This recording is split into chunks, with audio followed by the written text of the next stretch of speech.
Et on va parler de Israël, opération actuellement au Liban.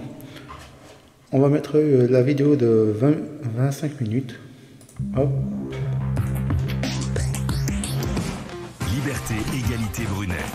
Éric Brunet et Alice Darfeuille. Encore une fois, mesdames, messieurs, nous déchirons nos notes avec Alice Darfeuille, car une information survenue juste avant que nous prenions l'antenne a modifié singulièrement le contenu, le chemin de fer, comme on dit, de notre soirée.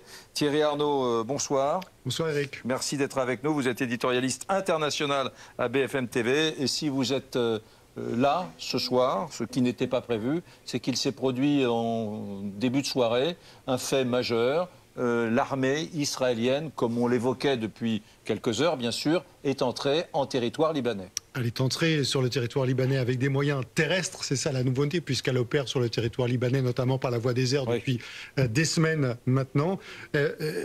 C'est une information qui, paradoxalement ou étonnamment peut-être, vient des États-Unis, puisque c'est le département d'État qui a confirmé avoir été informé par Israël du déroulement ce soir d'une opération limitée, de cette incursion donc au-delà de la frontière, sur le territoire libanais, donc au sud du Liban. Une opération d'un certain nombre d'opérations limitées centrées sur l'infrastructure du Hezbollah près de la frontière. Voilà ce que dit ce soir le porte-parole du département d'État, c'est-à-dire le ministère des Affaires étrangères américain. Par ailleurs, des sources sur place, et notamment des médias israéliens, confirment que des tanks israéliens sont sur place sur le territoire libanais, confirment avoir également des témoignages de tirs d'artillerie sur ce territoire du sud-Liban. Donc la partie terrestre de l'opération a bel et bien commencé ce soir en effet. Et on va aller sur place retrouver notre envoyé spécial Jérémy Normand. Bonsoir Jérémy. On assiste donc ce soir à 21 h, Jérémy, aux premières incursions terrestres. Quelles sont les informations dont vous disposez ? Oui, tout à fait. On est également suspendu à ces informations et comme le soulignait Thierry Arnaud à l'instant, c'est paradoxalement par les Américains que nous proviennent ces premières confirmations d'incursions limitées sur le territoire libanais. Je viens d'échanger il y a quelques minutes avec le gouverneur de la région du Sud-Liban pour lui demander ce qu'il se passait, ce qu'il entendait, s'il entendait des détonations, s'il voyait quelque chose de là où il se trouvait à son quartier général à Tyr, dernière grande ville du Liban, à une vingtaine de kilomètres de la frontière israélienne. Eh bien, il m'a répondu qu'il était comme nous, devant les chaînes de télévision libanaises et qu'il apprenait ce qui se passait en même temps que les journalistes libanais. C'est dire la confusion qui règne à l'heure où je vous parle ici au Liban, même s'il faut le dire, ces derniers jours, tout le monde dans la région du Sud se prépare à cette incursion. Nous avons pu, exceptionnellement avec Juan Valencia à la caméra, nous rendre dans cette région du Sud-Liban, bombardée intensément depuis plusieurs jours déjà par les avions israéliens. Et ce que nous avons découvert, c'est une région qui s'est en grande partie vidée de sa population. Sur la route qui relie Beyrouth au sud du Liban, il n'y avait quasiment personne dans la direction du sud, seules quelques ambulances qui filaient à toute allure pour, nous l'imaginions, eh bien, secourir les victimes. Et nous avons pu également accompagner des secouristes ces derniers jours qui eh bien, se rendaient sur les lieux des frappes qui ciblaient de nombreux bâtiments sans que l'on puisse être en mesure de vérifier si c'était bien des entrepôts ou des installations du Hezbollah qui étaient ciblés ou parfois des immeubles. En tout cas, cette région, il faut le dire, se prépare depuis de nombreux jours à cette invasion terrestre. Les avions israéliens sont visibles, se font entendre, pilonnent en continu cette région. Alors, on parle actuellement d'une incursion limitée. Que va-t-il se passer? Jusqu'où va aller l'armée israélienne? Personne n'est en mesure de le dire ce soir. On a appris également que l'armée libanaise, elle avait annoncé repositionner eh bien, ses forces dans le sud. On a d'abord cru qu'elle avançait ses forces en direction de la frontière et en fait ce que nous avons compris juste après, eh bien, c'est que à l'inverse, ce qu'il semble apparaître, eh bien, c'est que l'armée libanaise repousse ses forces plus en profondeur sur le territoire libanais pour ne pas éventuellement faire face aux tanks israéliens. Voilà ce que l'on peut vous dire ce soir, même si vous l'avez compris, la situation reste assez confuse et je vous le rappelle, les autorités du Sud-Liban avec lesquels j'ai été en mesure d'échanger il y a quelques minutes par SMS m'indiquent pour l'instant ne pas vraiment savoir ce qu'il se passe, être suspendu aux informations qui tombent au goutte à goutte du côté des médias libanais. Tout le monde redoute que cette incursion se fasse en profondeur. Pour combien de temps? Que va-t-il se passer? Je reviens vers vous dès que j'ai plus de précisions pour vous donner des informations sur cette incursion limitée sur le territoire libanais. Voilà, Jérémy, merci. Vous restez avec nous, Jérémy. On a besoin de vous, hein. Mesdames, messieurs. Donc, en général du Tartre, là, on le sait. Il y a bien évidemment des précautions oratoires infinies, qui sont prises par les Israéliens. On parle d'opérations terrestres, voilà. Mais enfin, ce sont tout simplement, ce soir, des chars de l'armée israélienne qui ont franchi la frontière nord et qui sont allés au Liban, qui sont entrés au Liban, dans un État souverain. Donc, bien sûr, il y a déjà des bombardements, ça a été dit par Thierry Arnaud, des bombardements même massifs. On a parlé ce week-end de la disparition de Nasrallah.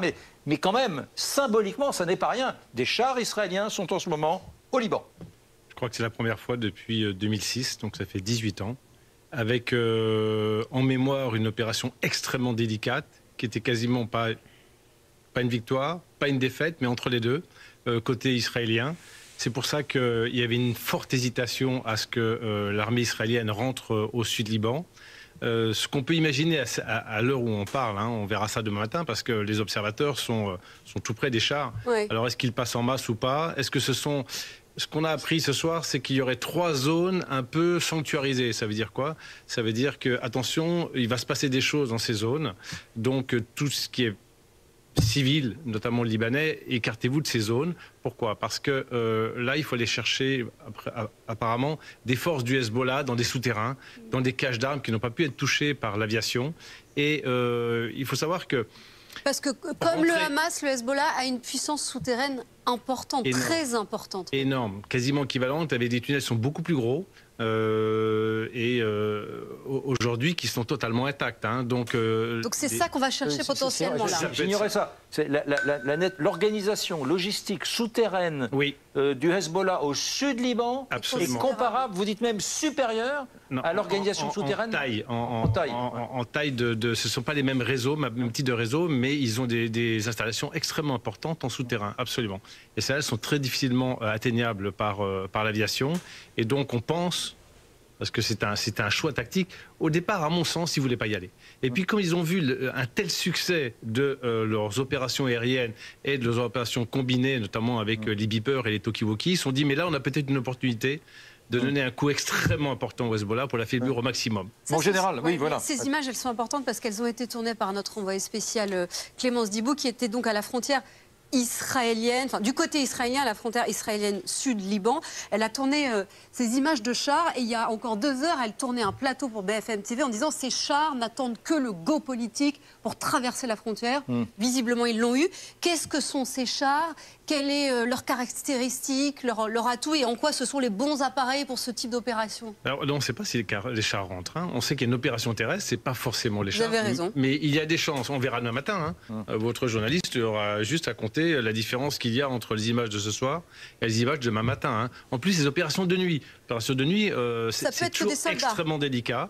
Et puis, le relief. C'est très important. On n'est pas comme à Gaza dans un territoire urbanisé extrêmement plat. Là, on a des reliefs avec des multiples grottes. On a beaucoup de souterrains, des caches innombrables. Donc, il faut y aller avec beaucoup de prudence. Vous savez ce que les Israéliens disaient? C'est important ce que vous dites. Ça veut dire que quand on parle d'opération terrestre limitée, ça ne veut pas forcément dire que ce sont des chars qui sont en train d'arriver sur le sol libanais. Pas systématiquement. Il y a des chances quand même qu'il y en ait quelques-unes en appui, ne serait-ce que pour la symbolique, pour dire on rentre. Et puis on ne sait pas trop à quelle opposition on va être confronté. Mais ça peut être aussi de l'infanterie, des forces spéciales qui vont aller chercher un endroit très particulier. Et en plus de nuit, c'est quand même des choses très délicates. Donc actuellement, par exemple, les Libanais n'ont pas ce type de matériel à opposer. En tout cas, pas les Libanais, mais le Hezbollah n'a pas ce type de matériel pour s'opposer. Ils ont éventuellement des armes anti-chars. Donc tout ça, ils vont devoir le faire avec beaucoup de précautions. Parce que vous savez ce que les Israéliens disent, quand on rentre au sud Liban, c'est comme dans un marais. On sait quand est-ce qu'on rentre, on ne sait pas quand est-ce qu'on en ressort. Et donc ça, ils ont gardé cela en mémoire, en fait. Et donc ils vont faire des actions, à mon sens, mesurées avec beaucoup de vigilance. Jérémy Normand était avec nous il y a quelques instants. On va revenir vers lui. Il est à Beyrouth, au Liban. C'est vrai que vous connaissez bien ce pays, la géographie et la réalité urbaine, sociologique, pourrais-je dire, et surtout géographique du sud Liban est très particulière. Ça a été dit à l'instant par le général du Tartre. Et c'est à une guérilla ou guerre très particulière que se prépare aujourd'hui Israël. Oui, tout à fait, parce que le sud Liban, il faut bien le comprendre, c'est une mosaïque de villages répartis sur des collines. Il y a beaucoup de reliefs. Il y a des villages qui offrent des points de vue pour les combattants du Hezbollah qui s'y cacheraient, qui permettent de voir arriver à distance une éventuelle lignée de chars israéliens. Donc il y a vraiment le relief qui, pour l'instant, en tout cas sur le papier, est au bénéfice des combattants du Hezbollah qui sont chez eux, qui connaissent par cœur chaque chemin, chaque route qui permet de éventuellement s'échapper, rejoindre un village par un autre côté. Donc ça, c'est évident. De ce point de vue-là, les combattants du Hezbollah qui sont positionnés dans le sud du Liban ont cet avantage. Pour eux, un autre avantage, c'est que la population civile a en grande partie déserté, fui ces contrées. Nous avons pu, lors de notre... ça fait 11 jours qu'on est ici sur place avec Juan Palencia et on a pu se rendre dans le sud. On a rencontré beaucoup de ces familles qui ont fui. Certaines qui étaient acquises à la cause du Hezbollah, il faut bien le dire, certains hommes nous disaient ne pas avoir fui par peur des bombardements, mais pour avoir laissé le champ libre aux combattants du Hezbollah. C'était assez perturbant à écouter, mais c'était en tout cas voilà le sentiment que voulaient nous partager certains hommes. Parce que un petit mot sur la population qui, sans faire de généralité, mais sur la population qui vit dans le sud du Liban. C'est une population à majorité chiite, musulmane chiite. Le courant chiite, c'est le courant dont est issu le Hezbollah. Le Hezbollah qui, pour le rappeler, évidemment, un mouvement chiite soutenu et financé et armé par l'Iran. Et donc ces combattants, ils n'attendent pas d'ordre forcément toujours de Beyrouth. Ils prennent parfois leurs ordres directement de Téhéran. Ils sont en place. Ils n'ont plus la population civile qui pourrait éventuellement les gêner. Ils connaissent par cœur les recoins, en l'occurrence de la ville de Tyr, celle qu'on a pu visiter avec Juan Palencia. C'est une ville assez densément peuplée d'ordinaire, où il y a beaucoup d'immeubles assez hauts qui offrent là encore des points de vue. Il y a des petites ruelles, des routes plus larges. Il y a énormément d'entrepôts. Et par exemple, lorsque nous nous y sommes rendus, en accompagnant des secouristes de la défense civile, qui est une organisation non gouvernementale, mais très proche du gouvernement, donc nous avons pu les accompagner sur différents sites. On s'est vraiment rendu compte qu'il y avait des zones industrielles qui pouvaient abriter des caches d'armes, des entrepôts, éventuellement des sous-sols. Donc c'est ça aussi l'enjeu pour l'armée israélienne, c'est si elle en vient à avancer jusqu'à la ville de Tyr, qui est, je le rappelle, située à une vingtaine de kilomètres en profondeur sur le territoire libanais. Ça va être aussi ça l'enjeu pour l'armée israélienne, composée avec à la fois des villages répartis sur du relief assez naturel et composée avec des villes comme Tyr, plus densément peuplées, où on peut s'attendre à ce qu'il y ait davantage de volume, d'effectifs de l'armée des combattants du Hezbollah. Merci Jérémy Normand, merci beaucoup. Bien évidemment, vous reprenez le micro dès qu'il y a des informations nouvelles qui viennent de Beyrouth, du Liban. Je vous rappelle l'information de la soirée, mesdames, messieurs. Nous avons appris, peu avant 20 h, que des éléments de l'armée de terre israélienne étaient entrés sur le sol libanais. S'agit-il de chars? Il y en a probablement, nous disait le général du Tartre, ou d'équipes plus ciblées, type commando. On en saura davantage demain matin. Ils sont entrés en plusieurs points d'ailleurs, Thierry Arnaud. Oui, ils sont entrés effectivement en plusieurs points. Il y a plusieurs villages du sud du Liban qui sont l'objet de combats, semble-t-il, où on entend des tirs d'artillerie, des tirs qui pourraient émaner de tanks. En tout cas, c'est ce que rapportent plusieurs médias israéliens ce soir. Il est vraisemblable, mais là, le général Dutras sera mieux placé de moi pour le confirmer, mais que si on lance des chars et une offensive un petit peu importante, ça signifie qu'évidemment, il y a eu des opérations de reconnaissance avant et que ce n'est pas la première fois que des soldats israéliens entrent au Liban. Il est vraisemblable que des commandos, que des forces spéciales sont allés repérer le terrain. D'autant que, comme on le disait tout à l'heure, c'est un terrain difficile, c'est un terrain montagneux. C'est un terrain escarpé où il faut aller repérer des grottes, il faut aller repérer des tunnels. Donc c'est un travail très délicat. Et c'est précisément sans doute une des leçons que Tzahal a retenues de ce qui n'a pas fonctionné en 2006, où on a été rentré comme ça de manière un petit peu massive, de manière un peu indiscriminée, et on s'était trouvé face à un ennemi qui était campé, qui était caché, qui était difficile à déloger. Cette opération avait été en partie improvisé, n'avait pas été soutenu par un effort de renseignement qui avait été suffisamment pointu, efficace et précis. Tout ça avait fait l'objet de rapports après cette guerre de 2006.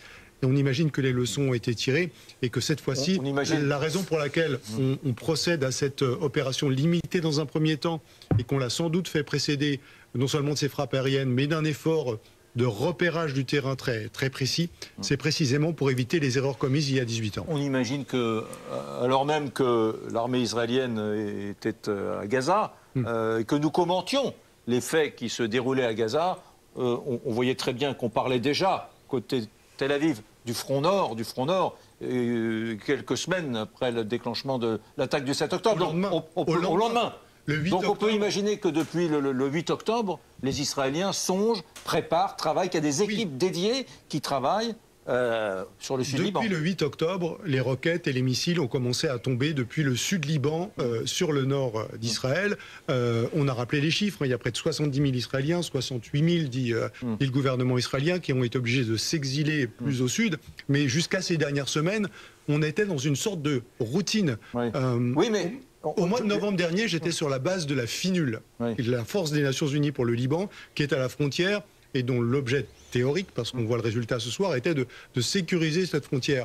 Les patrouilles de la FINUL, elles voyaient les missiles partir depuis le sud Liban et elles savaient plus ou moins chaque jour à quelle heure ça se passait. Donc elles disposaient leur patrouille en fonction de ce calendrier qui était connu. Et c'est pour ça que je vous dis qu'il y avait une sorte de routine. Et là, on est passé dans autre chose. Cette zone que vous avez vue a été donc traversée Oui, bien sûr. Par les Israéliens ce soir. C'est ce qu'on appelle la ligne bleue, qui est une zone. C'est pas une frontière au sens où on l'entend nous, une frontière avec une ligne très précise et des gardes-frontières, etc. Là, c'est vraiment une zone frontalière. D'accord. Avec quelques centaines de soldats français. Alors, la FINUL, c'est à peu près 11 000 soldats. Et il y a effectivement, ce soir, au moment où on se parle, 700 soldats français qui sont déployés sur cette zone.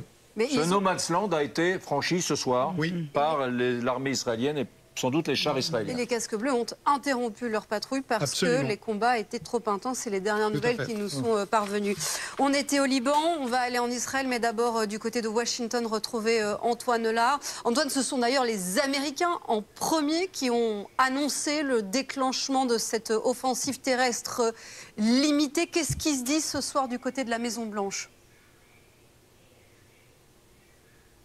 Alors, pour l'instant, il n'y a pas encore de réaction de la Maison-Blanche, mais on sait que ces derniers jours, Joe Biden a expliqué qu'il fallait tout faire pour éviter un embrasement régional, tout faire pour éviter une guerre totale au Liban. Joe Biden, ce matin, a pris la parole à la Maison-Blanche et il a expliqué qu'il travaille d'arrache-pied pour trouver une solution diplomatique.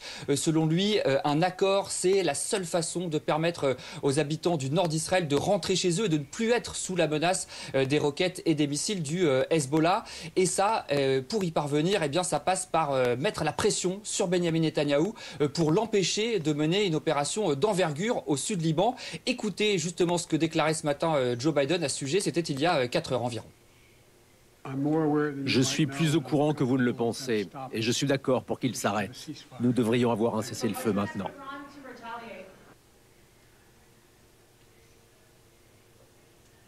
Alors, ce qui est intéressant, c'est qu'il y a quand même un décalage entre la fermeté affichée par Joe Biden et la réalité du terrain. La réalité, c'est que la diplomatie américaine est en échec. Elle semble totalement impuissante face à un Benyamin Netanyahou inflexible qui reste sourd aux pressions de son allié américain. Et tout à l'heure, on a vu pendant le point presse du porte-parole du secrétariat d'État, c'est-à-dire le porte-parole du ministère des Affaires étrangères, qui a annoncé cette opération terrestre israélienne. Il était très mal à l'aise face aux questions des journalistes. On voit que les Américains sont dans une posture un peu d'équilibriste. D'un côté, ils soutiennent Israël, ils disent qu'Israël a le droit de se défendre, mais en même temps, ils appellent les Israéliens à cesser les combats et ils appellent à un cessez-le-feu. Merci beaucoup Antoine Lard, du côté de Washington. Antoine qui parlait du décalage entre le discours du président américain et ce qui se passe sur le terrain.